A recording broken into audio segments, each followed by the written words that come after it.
अपना काम ही हंगामा करना है, आप तो गलत पेश करेंगे या आपके पास नहीं। मैडम देखिए जी जी जी 5 सवाल एक प्रस्ताव पर मुझे अपनी बात रखनी थी, लेकिन यहाँ एक ही प्रस्ताव पर ठीक है नेहा जी ठीक है नेहा जी, जवाब आपका। रजवन जी के बहुत सारे सवाल हैं।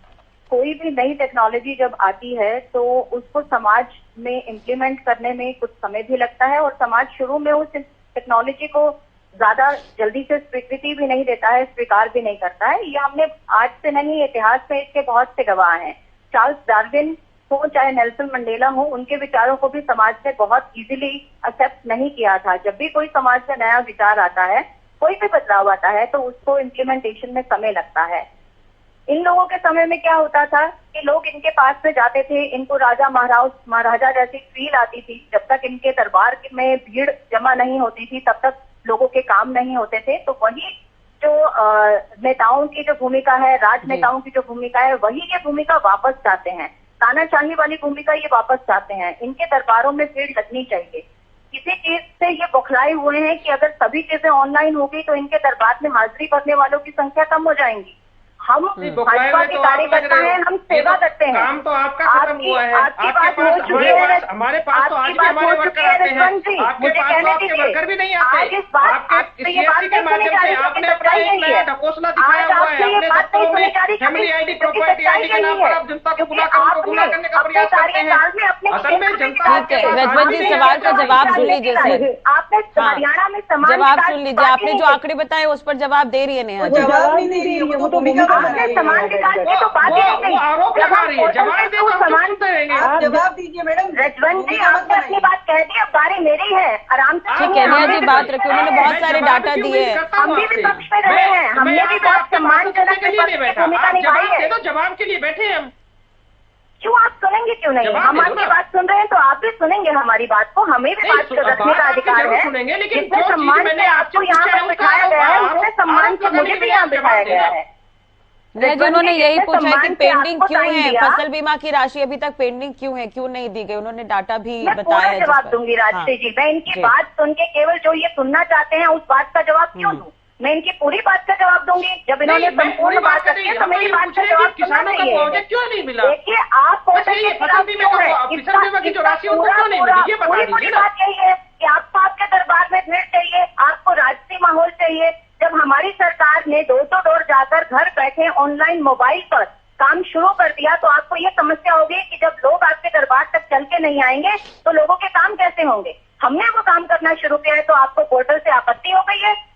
आज ट्रांसपेरेंसी पोर्टल के माध्यम से आई है। अगर पोर्टल चलते नहीं होते तो परसों विधानसभा सत्र में 25 तारीख को विधानसभा सत्र में जो डाटा रखा गया कि 1,34,000 समथिंग जो है वो ऑनलाइन एप्लीकेशंस आ चुकी हैं क्षतिपूर्ति पोर्टल पर। तो अगर पोर्टल चलता ही नहीं है तो इसमें लाखों लोगों ने 6,66,000 एकड़ जमीन का जो क्षतिपूर्ति का डाटा है वो कैसे उपलब्ध करा दिया। आप तो हर रोज डिबेट पे बैठकर ये बोलते हैं जैसे एक भी व्यक्ति का डाटा अपलोड नहीं हो रहा है और पोर्टल काम नहीं कर रहे हैं। हम लोग घर बैठे हैं, चैन से सो रहे हैं, हमें समाज की चिंता नहीं है, हमें हरियाणा प्रदेश की चिंता नहीं है, किसान भाइयों की चिंता नहीं है, हर वर्ग की चिंता नहीं है। लेकिन हमने चिंता की है, तभी तो इतने 6,66,000 जमीन का डाटा ऑनलाइन पोर्टल पर आ गया।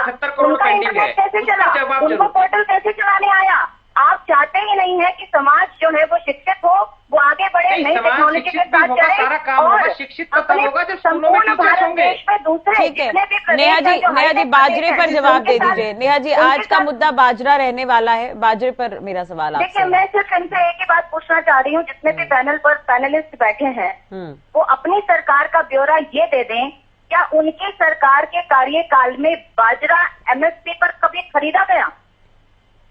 हम अगर आप पुराना डाटा उठाएं तो चौधरी ओमप्रकाश चौटाला के समय में केवल एक बार बाजरा एमएसपी पर खरीदा गया, लेकिन हरियाणा सरकार एमएसपी पर बाजरे को कब से खरीद रही है? ये शायद ये देखिए ना कि आज के शासन में और 20 साल पहले के शासन में क्या क्या कमियां थी। ठीक है नेहा जी देखिए कमियां रही होंगी, इसीलिए कमियां रही होंगी, इसलिए जनता ने अभी चुना है। सत्ता पक्ष में जो सरकार बैठी उसे जनता ने चुना है, क्योंकि पिछली सरकार में कुछ कमियां रही होगी तो जनता ने इसलिए मौका दिया, इसलिए अब विपक्ष भी सवाल कर रही है। सही काम करने वाली है। 2,43,000 किसानों का एक बात कही कि सड़कों पर कौन लोग हैं, सड़कों पर यही लोग हैं, सड़कों पर कांग्रेस के कार्यकर्ता हैं, आम आदमी पार्टी के कार्यकर्ता हैं, इनेलो के कार्यकर्ता हैं, किसान तो कर कांग्रेस के कार्यकर्ता है, आम आदमी पार्टी के कार्यकर्ता है। कितनी बड़ी मतलब ये देखिए पहले याद नहीं होगा, आप कभी आंगनबाड़ी सेंटर ही नहीं गई होंगी। 1200 रुपए मंथली काम करती थी आशा वर्कर। जब देश के प्रधानमंत्री झूठ बोल सकते हैं, मुख्यमंत्री झूठ बोल सकते हैं, मुख्यमंत्री जब आके ये बात बोलते हैं कि नहीं पुलिस हम सुरक्षा नहीं दे सकते, कांग्रेस के इतिहास के बारे में जानकारी नहीं है। आप अपनी पार्टी में शामिल हुई हैं, पहले उसके इतिहास के बारे में पढ़कर आइए, उसके बाद प्रधानमंत्री नरेंद्र मोदी जी के बारे में कोई बात कही। नेहा जी, इन्होंने आशा वर्करों का भी मुद्दा उठाया, उस पर आपका जवाब? मुझे लगता है टीना जी को अभी कुछ दिन ही हुए हैं राजनीति में आए हुए, अभी शायद इनको इतना ज्ञान नहीं है। इनको कांग्रेस के इतिहास और पुरानी चीजों के बारे में पढ़ के आना चाहिए, क्योंकि कांग्रेस के समय में आशा वर्कर एक एक पैसे के लिए मोहताज थी और उनको पूरे महीने काम करने के बजाय 1200 रुपए या कुछ 1000 रुपए इनको आशा वर्करों को मिलता था। आप सोच सकते हैं हेल्पर्स की तो शायद 800 रुपए तक की तनख्वाह थी।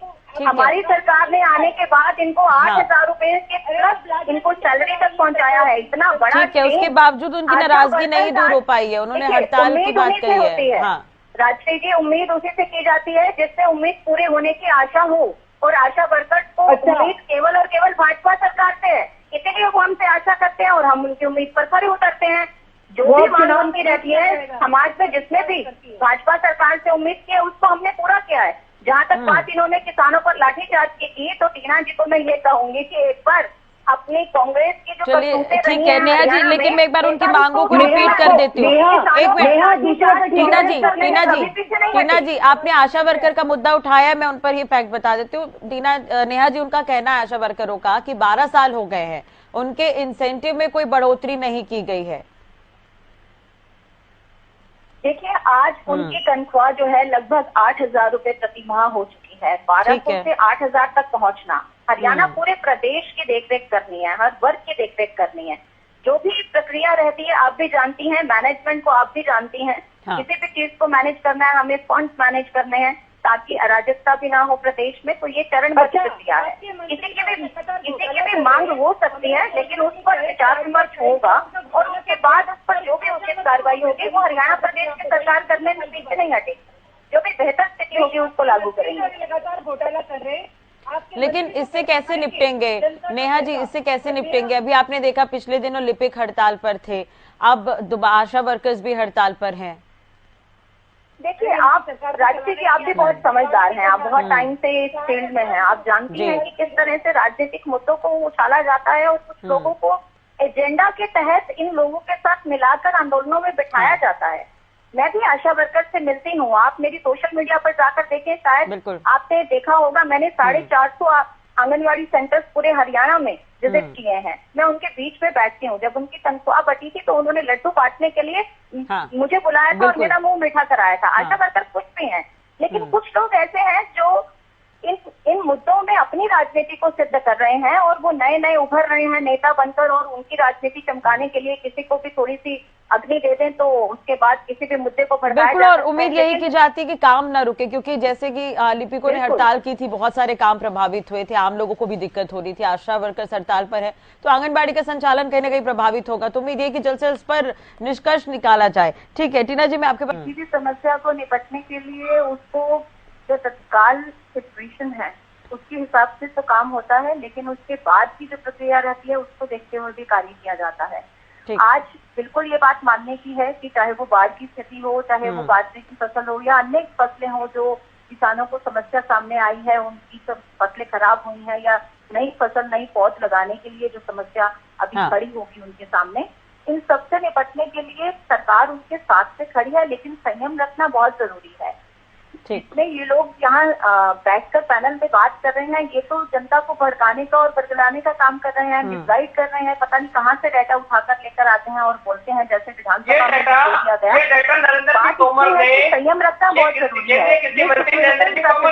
आपदा है, ना तो भाजपा का हाथ है, ना ही प्राकृतिक आपदा में कांग्रेस का हाथ है, ना ही INLD का हाथ है, ना ही किसी और का है। लेकिन इस प्राकृतिक आपदा में निपटने के लिए सरकार के सहयोग होना चाहिए हर व्यक्ति को, चाहे वो विपक्ष में हो और चाहे वो पक्ष में हो। हर व्यक्ति को समस्या से निपटने के लिए सरकार के साथ देना चाहिए। लेकिन ये लोग क्या कर रहे हैं, ये लोग ऐसा सिचुएशन क्रिएट कर रहे हैं ताकि सरकार काम ही ना कर पाए। अल्टीमेटली क्या होगा, लोगों का नुकसान होगा, जनता तक वो समस्या, मुख्यमंत्री ने सुरक्षा का हाथ उठा लिया। नेहा जी, मैं आपके पास ही आना चाहूंगी। जेपी दलाल कृषि मंत्री जिनको हम सुन रहे थे, उनका कहना है कि प्रिविलेज मोशन आज लाया जाएगा बीजेपी की तरफ से, क्योंकि जो आंकड़े पेश किए गए थे पहले दिन बीमा राशि योजना को लेकर, तो उसे लेकर उन्होंने कहा है कि वो प्रूफ के साथ आज प्रिविलेज मोशन के साथ दूसरे दिन सदन की कार्यवाही में पहुंचेंगे। हमारी सरकार ने तो हमेशा ही ट्रांसपेरेंसी रखी है जी। जो डाटा आज विधानसभा सत्र में माननीय मंत्री जी पेश करेंगे, वो डाटा तो आपको ऑनलाइन भी अवेलेबल हो जाएगा। हमारी सरकार ने तो सभी ऑनलाइन सिस्टम किया है, ट्रांसपेरेंसी की है, सभी चीजें उपलब्ध हैं। अगर कोई देखना चाहेगा, अगर कोई मानना चाहेगा तो उसे ऑनलाइन भी सब चीजें उपलब्ध होंगी। किसी भी डाटा की वेरिफिकेशन की आवश्यकता नहीं है। आजकल तो एक क्लिक पर पूरी इंफॉर्मेशन उपलब्ध हो सकती है, आपके फोन में भी, जनता के फोन में भी, और जितने भी विधायक गण हैं, विपक्ष के लोग हैं, उन सबके फोन पर भी जी। और आप तो मीडिया में हैं, आप तो जानते हैं कितनी बार ऐसी चीजों को आप लोग भी उठाते रहे होंगे। तो डाटा पर वेरिफिकेशन करना ये तो संगत पार्टी नहीं लगती है।